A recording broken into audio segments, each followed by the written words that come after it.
கோவை அரசு மருத்துவமனையில் தம்பதியரின் அனுமதியின்றி கருத்தடை சாதனம் பொருத்தப்பட்டதாகவும் அதனால் பெண்ணுக்கு உடல்நிலை பாதிப்பு ஏற்பட்டதாகவும் புகார் எழுந்துள்ளது. இது தொடர்பான தகவல்களை செய்தியாளர் சுரேஷிடம் கேட்கலாம். சுரேஷ், கோவை அரசு மருத்துவமனையில் எதன் அடிப்படையில் கருத்தடை சாதனங்கள் பொருத்தப்பட்டன?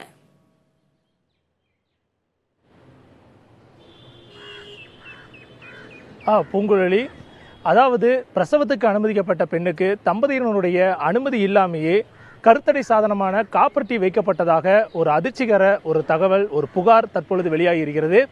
இது குறித்து ஒரு சுருக்கமாக நான் சொல்ல விரும்புகிறேன். அதாவது கோவை சுங்கம் பகுதியை சேர்ந்தவர் செந்தில்குமார் தனது மனைவிக்கு பிரசவ வலி எடுத்ததை அடுத்து மார்ச் 7ஆம் தேதி கோவை அரசு மருத்துவமனையில் பிரசவத்துக்கு அனுமதிக்கிறாரு. அவங்களுக்கு 8ஆம் தேதி அழகான பெண் குழந்தை ஒன்று சுகப்பிரசவத்தில் பிறக்குது. இந்த சூழ்நிலையில் மார்ச் 10ஆம் தேதி அவர் டிஸ்சார்ஜ் ஆகிறாரு. அந்த டிஸ்சார்ஜுக்கு முன்னதாக கோவை அரசு மருத்துவமனையில் என்ன சொல்லியிருக்காங்கன்னா, உங்களுக்கு கருத்தடை சாதனம் பொருத்தணுமா அப்படின்னு அந்த தம்பதியிட்ட கேட்டிருக்காங்க. அந்த தம்பதியினர் என்ன சொல்லியிருக்காங்க, எங்களுக்கு கருத்தடை சாதனம் எதுவும் பொருத்த வேண்டாம், நாங்கள் பிறகு பார்த்துக்கொள்கிறோம் என்ற ஒரு பதிலை சொல்லியிருக்காங்க. ஆனால் அது டிஸ்சார்ஜ் ஆன பிறகு 2 மாதங்களில் அந்த பெண்ணுக்கு அதிகமான உதிரப்போக்கு ஏற்பட்டிருக்கிறது. அது மட்டும் இல்லாமல் அதிகப்படியான வயிற்று வலியும் அடிக்கடி ஏற்பட்டதால் அந்த பொண்ணு வலியால் துடிச்சிருக்காங்க.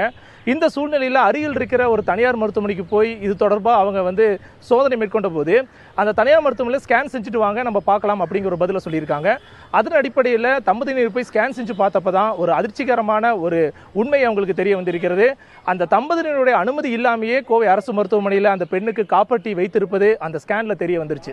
அதன் பிறகு அந்த அதிர்ச்சிக்கு உள்ளான செந்தில்குமார் என்னெல்லாம் செஞ்சார் அப்படின்னு நம்மளே சொல்வதற்கு அவர் இருக்கிறார், அவரிடம் பேசலாம். இப்போ உங்களோட அனுமதி இல்லாமல் காப்பர் டீ உங்க மனைவிக்கு பொருத்தப்பட்டதா ஒரு புகார் சொல்லியிருக்கீங்க. இது தொடர்பாக மருத்துவமனை அணுகுனீங்களா? அவங்க என்ன சொன்னாங்க? மருத்துவமனையில் போயிட்டு நாங்கள் கம்ப்ளைண்ட் கொடுத்துருந்தேன். இந்த மாதிரி என்னோட அனுமதி இல்லாமல் என் மனைவிக்கு காப்பர் டீ பொருத்திருக்காங்க அப்படின்றத அவங்ககிட்ட கம்ப்ளைண்ட் கொடுத்தேன். அதுக்கு அவங்க தரப்பில் என்ன சொன்னாங்கன்னா, இது கவர்மெண்ட் சொல்லியிருக்குப்பா, அதனால தான் நாங்கள் வச்சுட்ருக்கோம் அப்படின்னா. சரி, கவர்மெண்ட்டே சொன்னாலும் நீங்கள் வலியுறுத்து தான் செஞ்சுருக்கு, கட்டாயப்படுத்த சொல்லலை. அப்படியே நீங்கள் கட்டாயப்படுத்தி பொருத்திருந்தாலும் எங்ககிட்ட ஒரு வார்த்தை சொல்லியிருக்கலாம் அப்படின்றத தான் நான் அவங்ககிட்ட இதாக வச்சேன். ஆனால் அவங்களோட பதில் எப்படி இருந்துச்சுன்னா, இல்லைங்க, சிலர் சொல்லலாம், சிலர் சொல்லாமல் விட்டுருக்கலாம், அவங்க மறந்து சொல்லாமல் விட்டுருப்பாங்க போல அப்படின்ற மாதிரி தான் ஆரம்ப தரப்பில் சொன்னாங்க.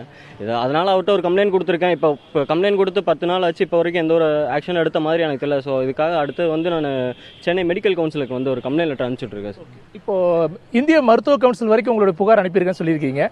உங்க மனைவிக்கு இப்போ பக்க விளைவுகளுடைய நிலை எப்படி இருக்கு, அவங்க உடல்நிலை எப்படி இருக்கு? கடைசியாக டாக்டர்கிட்ட போய் நாங்கள் தனியார் மருத்துவத்தில் போய் கேட்கும்போது அவங்க சொன்னாங்க, வலி இருக்கும்போது அந்த காப்பர் டீ ரிமூவ் பண்ணுறது ரிஸ்க்காக இருக்கும். ஸோ அதனால் ஒரு 1 வீக் டேப்லெட் எடுத்துகிட்டு வாங்க அப்படின்னு சொல்லி டேப்லெட் எடுத்து கொடுத்துருக்காங்க. நானும் அப்புறம் டேப்லெட் சாப்பிட்டுட்டு இருக்கோம். அது போய் திருப்பியும் நாங்கள் ஹாஸ்பிட்டல் போனால் தான் என்ன இதுன்றது தெரியும். ஆனால் இப்போ ஓரளவுக்கு பரவாயில்ல. ஆனால் என்னென்னா, இவ்வளோ நாள் வலி இருந்ததுனால வெயிட் லாஸ் ஆகிட்டாங்க ரொம்ப. இன்னும் வலிக்குன்னு சில நேரங்களில் நைட் ஆனால் தூங்குறது இல்லை, சில நேரங்களில் வயிறு வலிக்குன்னு சொல்லிட்டு தான் இருக்காங்க. ஸோ அதுக்கப்புறம் ஆக்ஷன் எடுக்கணும் அப்படின்ற வெயிட் பண்ணிட்டு. இப்போ உங்களுடைய நிரந்தர தீர்வு இல்லை கோரிக்கை இந்த விவகாரத்தில் என்னவா இருக்குது? கண்டிப்பாக இப்போ கோவை அரசு மருத்துவமனையில் பார்த்தீங்கன்னா பிரசவத்துக்காக நிறைய பேர் வராங்க. அங்கே எதுக்காக வராங்கன்னா, சிகிச்சை தரமாக இருக்கும். தனியார் மருத்துவமனை காட்டிலும் கோவை மருத்துவமனையில் சிகிச்சை நல்லா இருக்குன்ற ஒரு காரணத்துக்காக தான் எல்லாருமே கோயம்புத்தூர் அரசு கவர்மெண்ட் ஹாஸ்பிட்டல் வராங்க. அங்கே வர்ற பெண்கள்கிட்ட அந்த அங்கே இருக்க உள்ள செவிலியர்கள் கொஞ்சம் மோசமாக நடந்துக்கனால பெண்களாலையும் தைரியமாக கேட்க முடியறதில்ல. ஏன் என்ன இது பண்ணுறீங்க அப்படின்றத தைரியமாக கேட்க முடியல. ஏன்னா கேட்டால் அவங்க சத்தம் போடுறாங்க அப்படின்ற மாதிரியான ஒரு விஷயம் இருக்குது. ரெண்டாவது, எனக்கு நடந்தது மாதிரி இனி வேறு யாருக்கும் நடக்கக்கூடாதுங்க என்னோட முக்கியமான கோரிக்கை. இனி வர எல்லா பெண்களுக்கும் இந்த மாதிரி வச்சிட்டு இருக்காங்கன்ற ஒரு தகவலும் நான் கேள்விப்பட்டேன். இப்ப அந்த மருத்துவமனையின் டீன் அசோகன் நம்முடைய இணைப்புல வந்தார். கையெழுத்து பெறப்பட்டு இருக்கிறது என்ற ஒன்றை சொல்லியிருக்கிறார். இதற்கு அவங்களுடைய பதில் என்ன?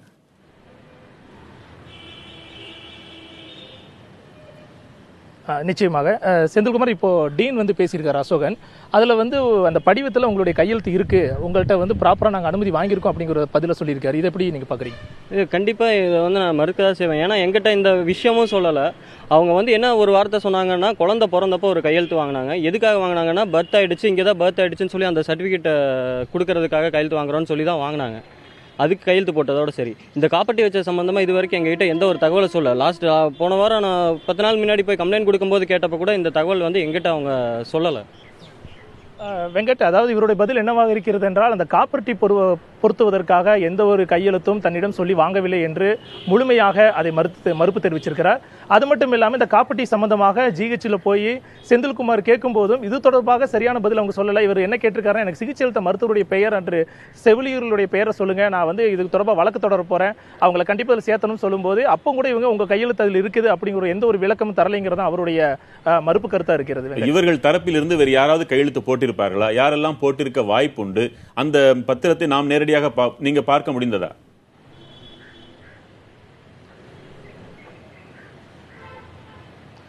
இதுவரை இவருக்கு அந்த கையெழுத்து போட்ட மாதிரி எந்த ஒரு டாக்குமெண்ட்ஸையும் ஜிஹெச்ல இருந்து காட்டல. இப்போ இவர்கிட்ட தொடர்ந்து நம்ம கேள்வி முன்வைக்கலாம். இப்போ நீங்க போடல அப்படின்னாலும் உங்க மனைவியோ இல்ல மனைவிக்கு துணையா இருந்த யாராவது கையெழுத்து போட வாய்ப்பு இருக்கா? கண்டிப்பா வாய்ப்பு இல்லை. ஏன்னா காலையில 7:55க்கு என்னுடைய குழந்தை பிறந்து நான் குழந்தைய பார்க்கும்போதே மணி 2 ஆச்சு. அது வரைக்கும் செக்யூரிட்டிஸ் யாரும் என்ன உள்ள விடல. அந்த இடத்துல நான் உள்ள விடுறதுக்காக அவங்க கிட்ட கேட்ட அதுக்கான ஆதாரம் எல்லாமே என்கிட்ட இருக்கு. அவங்க உள்ள விட மாட்டேன்ட்டாங்க. நாங்க எவ்வளவோ போராடியும் அவங்க உள்ள விட மாட்டாங்க. ஏன்னா சாப்பிட கொடுக்கணும் அப்படின்னு அதுக்காக ஆதாரம் என்கிட்ட இருக்கு.